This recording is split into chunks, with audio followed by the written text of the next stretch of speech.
السلام علیکم۔ امام علی کی خدمت میں ایک شخص آیا، عرض کرنے لگا، یا علی ابن ابی طالب علیہ السلام، میں نے اپنی بیٹی کی شادی کروائی، لیکن چند ہی ماہ میں وہ شادی ٹوٹ گئی۔ آج کل لوگوں کا پتہ نہیں چلتا، بظاہر تو بڑے اچھے لگتے ہیں، لیکن رشتے رکھنے کے بعد اصل چہرہ ظاہر ہوتا ہے۔ کیا کوئی ایسا عمل نہیں جس سے ہم شادی سے پہلے یہ دیکھ سکیں یہ لڑکی یا لڑکا شادی کرنے کے قابل ہے یا نہیں؟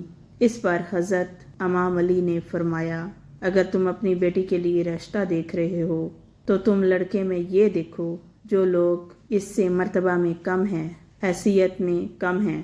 اگر ان کی عزت کرنا، ان کا خیال رکھنا طے ہے تو سمجھ جاؤ یہ زندگی میں ایک اچھا شوہر بھی بنے گا، اپنی بیوی کا بھی خیال رکھے گا۔ لیکن اگر جو رتبے میں اس سے بڑے ہیں ان کی تو عزت کر رہا ہے، لیکن جو مرتبے میں کم ہے ان کا احساس نہیں کرتا، تو سمجھ جانا یہ انسان تمہاری بیٹی کے لیے صحیح نہیں۔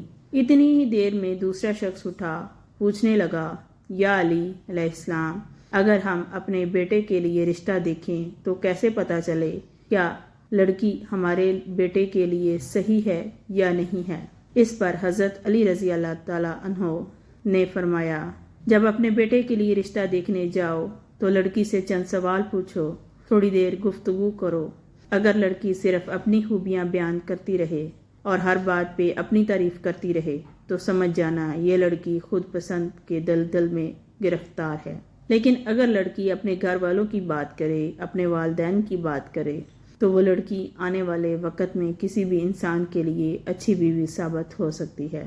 اگر کوئی انسان ان دونوں اعمال کے بعد بھی گھبرانے لگے اور فیصلہ نہ کر سکے تو وہ گھر آ کے 27 مرتبہ سورۃ کوثر پڑھے اور سو جائے۔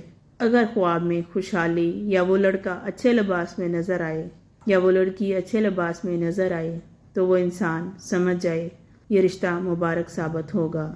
لیکن اگر خواب میں آگ یا شیطانی مناظر ہوں، خون ہو یا اس لڑکی یا لڑکے کا خراب روپ سامنے آئے تو پھر وہ رشتہ بہتر ثابت نہیں ہوگا۔